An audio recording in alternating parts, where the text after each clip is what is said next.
There's no limited warfare option when it comes to open conflict with North Korea.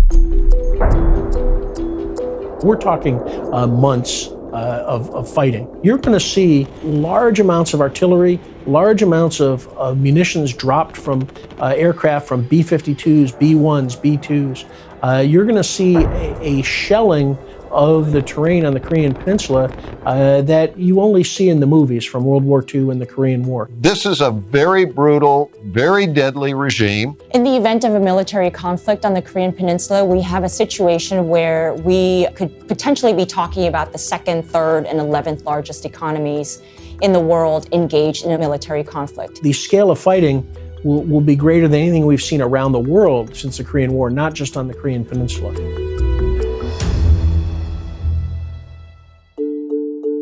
I think that there is a general misperception among the American public, as well as among many of my colleagues here on the Hill, as well as I believe with the President of the United States, that there's some sort of limited warfare that can occur with regards to North Korea that would be, a surgical strike or a bloody nose attack that would not result in mass casualties. And that's simply not true. Given the fact that there is a 1.2 million man army, some 6,500 armored vehicles, tanks, some 12,000 artillery pieces, chemical weapons, some 5,000 tons of chemical weapons, the amount of blood and treasure that will be expended if war resumes on the Korean Peninsula will be on a scale that we have not seen since the Korean War, since the cessation of hostilities in 1953. From the very beginning, North Korea would likely fire chemical weapons. Potentially thousands, if not tens of thousands of rounds. We're talking about 25 million people in Seoul or from all around the world, not just Korean citizens, a possible 100,000 dead within the first few days and 10,000 a day after that from just a conventional attack. I don't think there needs to be any other reason to be concerned about this than just that alone. And then the U.S. President Trump, would have to decide how does he respond to that kind of thing. It has been waiting for the right conditions in the past 65 years. And at some point, when it deems it has the advantageous position, or when it has no other option, it may very well attack South Korea, seeking to unify the peninsula under the northern regime's control for one single purpose, and that is to ensure the survival of the Kim family regime. According to our commanders in Korea, they could fire something in the neighborhood of 500,000 artillery rounds, shells and rockets within the first hour and continue that pace for probably several hours. South Korea would, of course, retaliate, using their artillery to try to suppress the North Korean artillery fire. And so they would be firing into Pyongyang just as North Korea would be firing into Seoul, the capital of South Korea.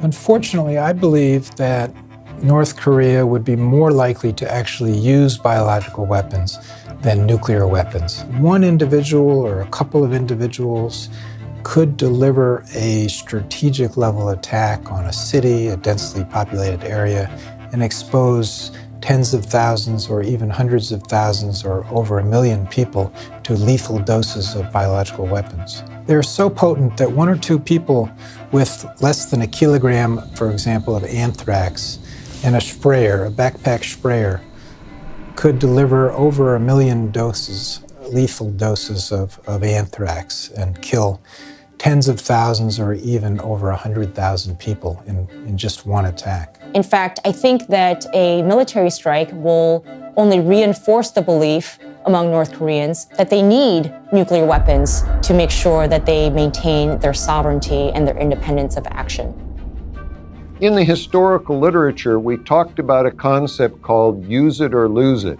As soon as we start attacking North Korea in a way where they could lose their weapons, they will be tempted to use them.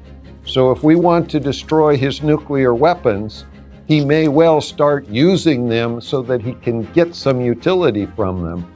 And that's an outcome we really don't want. I think most people would say that peaceful unification of the Korean Peninsula is the preferred way of going about this. But I think that North Korea's ambitions are fundamentally at odds with U.S. policy and South Korea's policy. What I learned on the ground, talking to both military and civilian leaders, is that Kim Jong-un is not someone who is simply going to disappear. You can't buy him off. He is there to stay, and he is determined to retaliate in an overwhelming way with whatever weapons he has at his disposal. We have to understand that trying to take a humanitarian attack with them isn't going to get us very far. We've got to be prepared to show them strength for them to respect us. I would argue that we still have quite a bit of runway to try to shape the way he approaches the nuclear weapons program. I think that sanctions have never been tougher. There are internal stresses in the regime as the sanctions take hold, and the diplomatic isolation will continue to damage the regime's ability to gain hard currency for its weapons programs. Now, I think we owe it to ourselves and to our allies and for global peace to let the maximum pressure work its way on North Korea.